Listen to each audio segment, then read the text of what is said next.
ನಿಮಗೆಲ್ಲರಿಗೂ ಕೂಡ ಶ್ರೀಕೃಷ್ಣ ಪರಮಾತ್ಮನ ವಚನಾಮೃತಕ್ಕೆ ಆಧಾರದ ಸ್ವಾಗತ ಸುಸ್ವಾಗತ. ಜೀವನದಲ್ಲಿ ಅತಿ ಕಠಿಣವಾಗಿರುವಂತಹ ಸಂದರ್ಭಗಳು ಎದುರಾದಾಗ ಮನಸ್ಸಿನ ಯಾವುದೋ ಒಂದು ಮೂಲೆಯಲ್ಲಿ ಎಲ್ಲವೂ ಒಳ್ಳೆಯದೇ ಆಗುತ್ತದೆ ಎನ್ನುವ ಧ್ವನಿ ಕೇಳಿ ಬರುತ್ತದೆ. ಆ ಧ್ವನಿಯು ಸಾಕ್ಷಾತ್ ಆ ಪರಮಾತ್ಮ ಶ್ರೀಕೃಷ್ಣನದ್ದೇ ಆಗಿರುತ್ತದೆ. ಒಳ್ಳೆಯವರ ಶಾಪ ಒಳ್ಳೆಯದಲ್ಲ. ಕೆಟ್ಟವರು ಕೆಟ್ಟದ್ದನ್ನು ಮಾಡುವುದಕ್ಕೆ ಶುರು ಮಾಡಿದರೆ ಬರೀ ಕೆಟ್ಟದ್ದೇ ಆಗಬಹುದು ಅಷ್ಟೇ. ಆದರೆ ಒಳ್ಳೆಯವರು ಕೆಟ್ಟದ್ದನ್ನು ಮಾಡುವುದಕ್ಕೆ ಶುರು ಮಾಡಿದರೆ ಅದು ಭಯಾನಕವಾಗಿ ಇರುತ್ತದೆ. ಒಳ್ಳೆಯವರಿಗೆ ಆಗಿರುವಂತಹ ಮೋಸಕ್ಕೆ ಭಗವಂತನೇ ಉತ್ತರವನ್ನು ಕೊಡುತ್ತಾನೆ. ಕಾದು ನೋಡಬೇಕು ಅಷ್ಟೇ.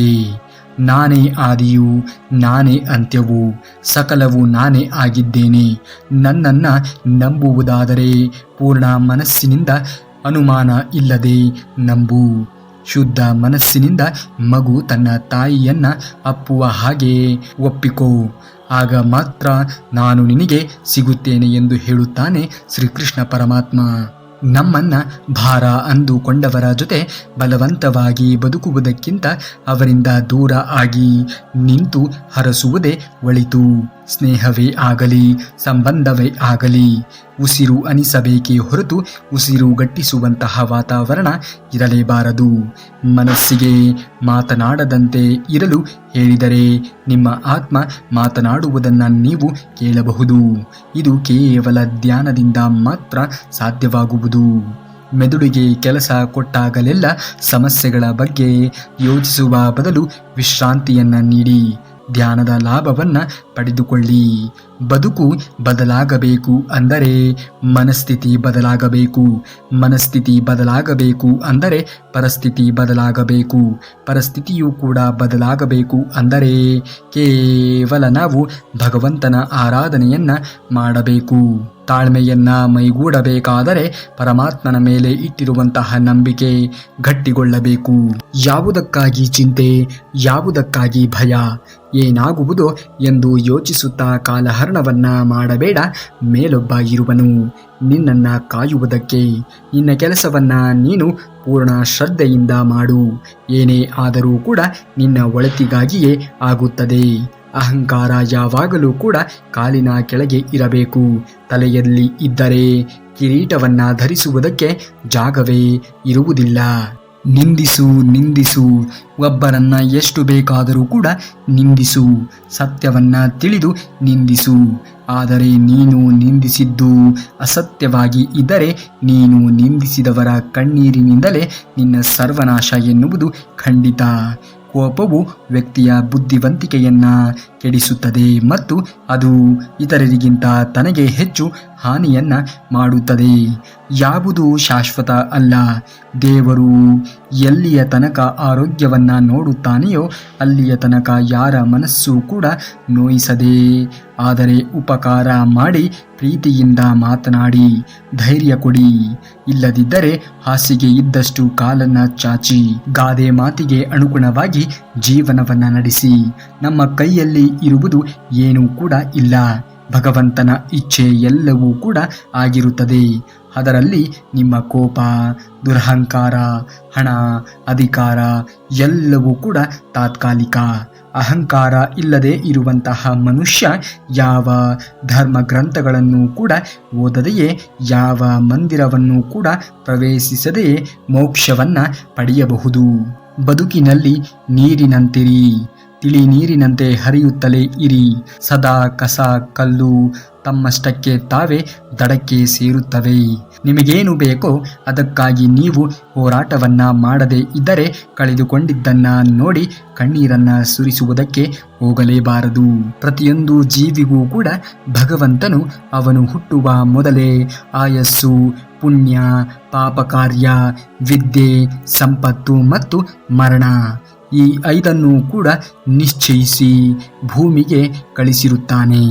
ಆದ್ದರಿಂದಾಗಿ ಇದನ್ನ ಬದಲಾಯಿಸುವುದಕ್ಕೆ ಯಾರಿಂದಲೂ ಕೂಡ ಸಾಧ್ಯವೇ ಇಲ್ಲ. ಏನು ಆಗಬೇಕೋ ಅದು ಹಾಗೇ ಆಗುತ್ತದೆ. ಅದನ್ನ ತಪ್ಪಿಸುವುದಕ್ಕೆ ಯಾರಿಂದಲೂ ಕೂಡ ಸಾಧ್ಯವೇ ಇಲ್ಲ. ನಿನ್ನ ಪಾಲಿನ ಕರ್ತವ್ಯವನ್ನ ಶ್ರದ್ಧೆಯಿಂದ ಭಕ್ತಿಯಿಂದ ಮಾಡು. ನಿನ್ನ ಜೀವನವನ್ನ ಖುಷಿಯಿಂದ ಅನುಭವಿಸುವುದನ್ನ ಕಲಿಯಬೇಕು. ಏನು ಆಗಬೇಕೋ ಅದು ಹಾಗೇ ಆಗುತ್ತದೆ. ಅದನ್ನು ತಪ್ಪಿಸುವುದಕ್ಕೆ ಯಾರಿಂದಲೂ ಕೂಡ ಸಾಧ್ಯವೇ ಇಲ್ಲ. ಎಲ್ಲರೂ ಹೇಳುತ್ತಾರೆ, ಮನುಷ್ಯ ಖಾಲಿ ಕೈಯಲ್ಲಿ ಬರುತ್ತಾನೆ, ಖಾಲಿ ಕೈಯಲ್ಲಿ ಹೋಗುತ್ತಾನೆ ಎಂದು. ಆದರೆ ಮನುಷ್ಯನು ಬರುವಾಗ ಭಾಗ್ಯದ ಜೊತೆಗೆ ಬರುತ್ತಾನೆ, ಹೋಗುವಾಗ ಕರ್ಮದ ಫಲವನ್ನು ಹೊತ್ತಿಕೊಂಡು ಹೋಗುತ್ತಾನೆ. ಜೀವನದಲ್ಲಿ ಪ್ರತಿಯೊಂದನ್ನು ಅನುಭವಿಸುವ ವ್ಯಕ್ತಿಗಳಿಗೆ ಈ ಭೂಲೋಕದಲ್ಲಾಗಲಿ ಹೊರ ಜಗತ್ತಿನಲ್ಲಾಗಲಿ ಸುಖ ಮತ್ತು ಸಂತೋಷ ಸಿಗುವುದಿಲ್ಲ. ಫಲದ ಚಿಂತೆ ಬಿಟ್ಟು ಬಿಡು. ನಿನ್ನ ಕರ್ತವ್ಯವನ್ನ ಮನಸ್ಸಿಟ್ಟು ಮಾಡು. ಕರ್ತವ್ಯವನ್ನ ಮಾಡದೆ ತಪ್ಪಿಸಿಕೊಳ್ಳುವ ಪ್ರಯತ್ನವನ್ನ ನಿನ್ನಲ್ಲಿ ಮೂಡದೆಯೇ ಇರಲಿ. ಭಗವಂತ ನಿನ್ನ ಪ್ರಾರ್ಥನೆಗೆ ತಕ್ಷಣ ಪ್ರತಿಫಲವನ್ನ ಕೊಟ್ಟರೆ ನಿನ್ನ ವಿಶ್ವಾಸವನ್ನ ಇನ್ನೂ ಗಟ್ಟಿ ಮಾಡುತ್ತಾ ಇದ್ದಾನೆ ಎಂದು ಅರ್ಥ. ನಿಮ್ಮ ಪ್ರಾರ್ಥನೆಗೆ ತಕ್ಷಣವೇ ಪ್ರತಿಫಲ ಸಿಗದೆ ಇದ್ದರೆ ನಿಮ್ಮನ್ನ ಪರೀಕ್ಷೆಗೆ ಒಳಪಡಿಸುತ್ತಿದ್ದಾನೆ ಎಂದು ಅರ್ಥ.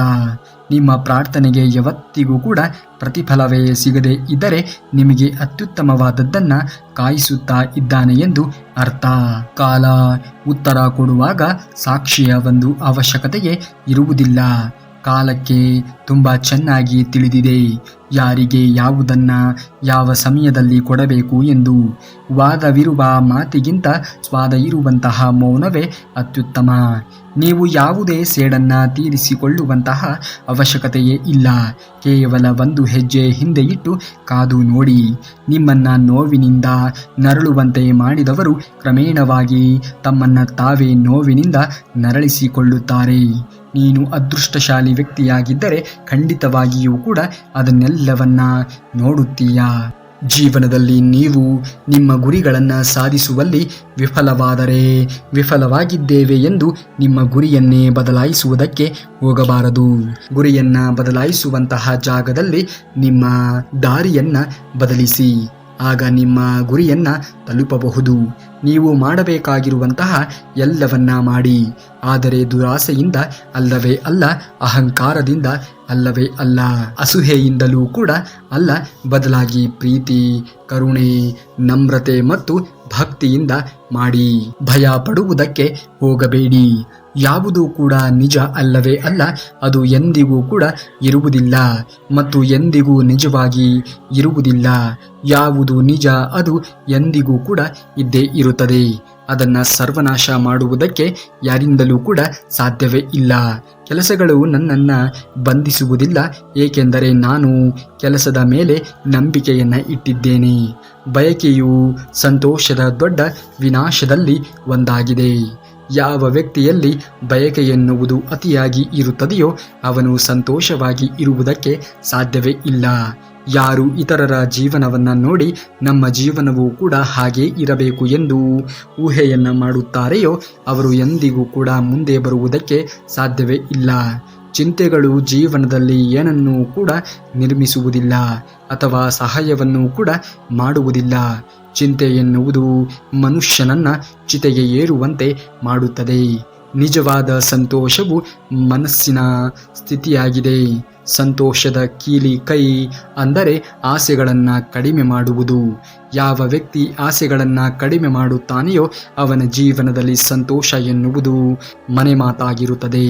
ಜೀವನವು ಅನಿರೀಕ್ಷಿತವಾಗಿದೆ ಮತ್ತು ಪೂರ್ತಿ ತಿರುಳುಗಳು ತುಂಬಿದೆ. ಒಬ್ಬನ ಸ್ನೇಹಿತ ಮತ್ತು ಒಬ್ಬನ ಶತ್ರು. ಮನಸ್ಸು ಮಾತ್ರ ಮುಖ್ಯ.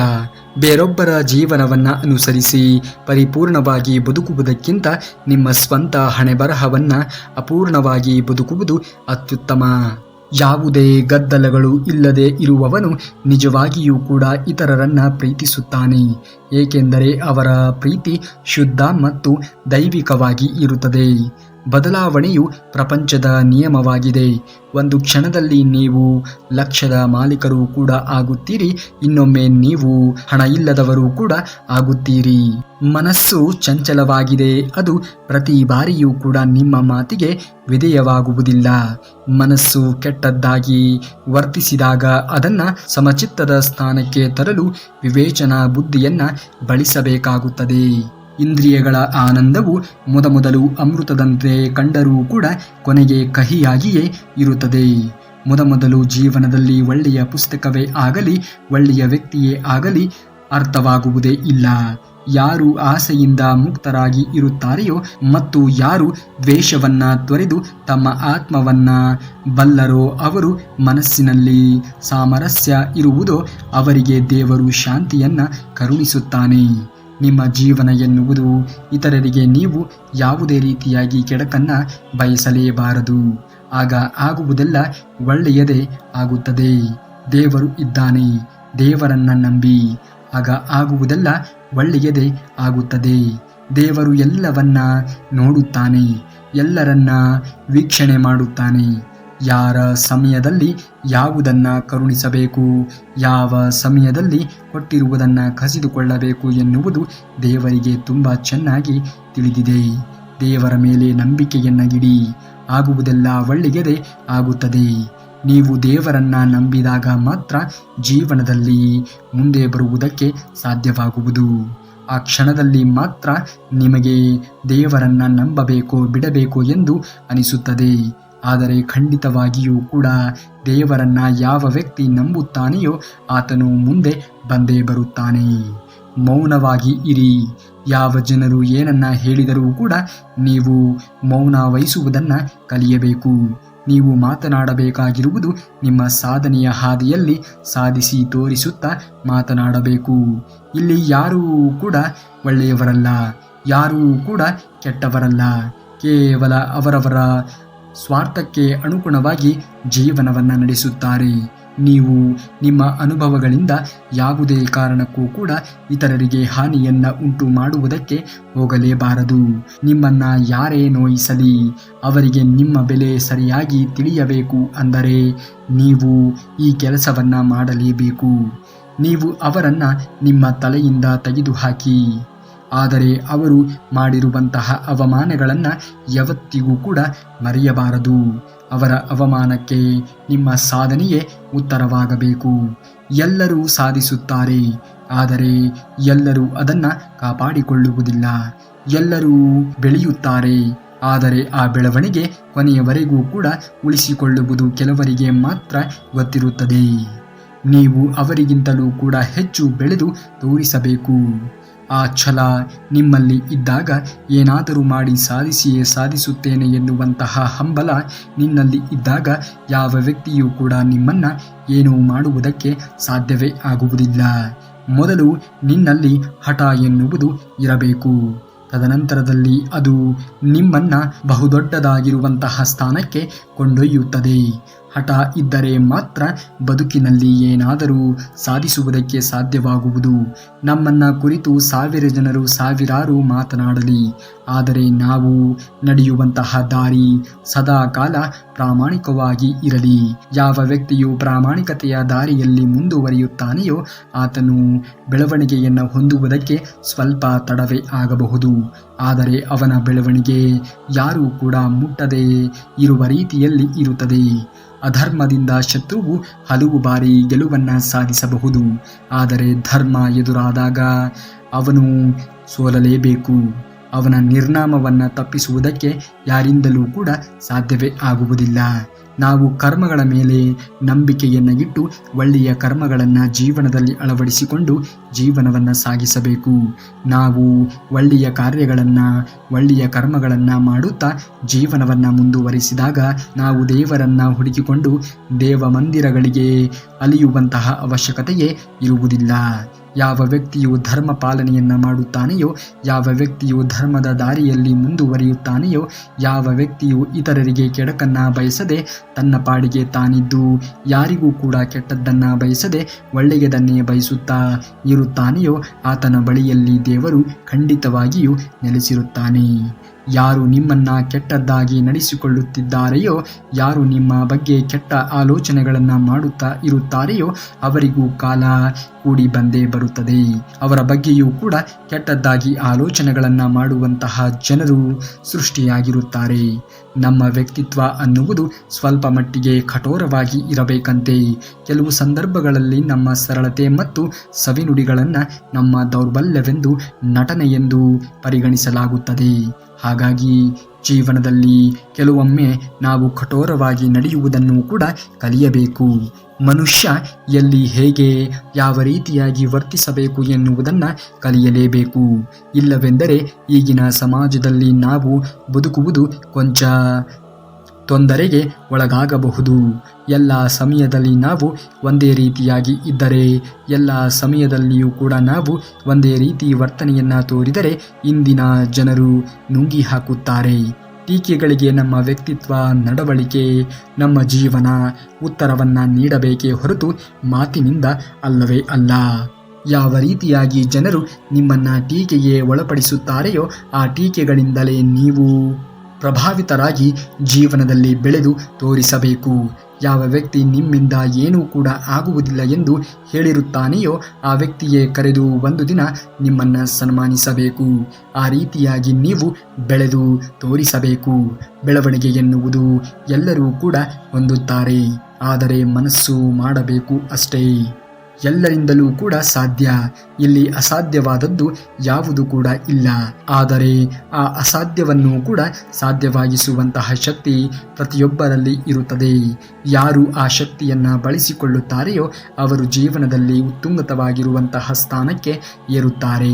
ಯಾರು ಆ ಶಕ್ತಿಯನ್ನು ಬಳಸಿಕೊಳ್ಳುವಲ್ಲಿ ವಿಫಲರಾಗಿರುತ್ತಾನೆಯೋ ಅವನು ಜೀವನದಲ್ಲಿ ಏನೂ ಕೂಡ ಸಾಧಿಸುವುದಕ್ಕೆ ಸಾಧ್ಯವಾಗದೇ ಇರುವಂತಹ ಪ್ರಸಂಗವನ್ನು ಅನುಭವಿಸುತ್ತಾನೆ.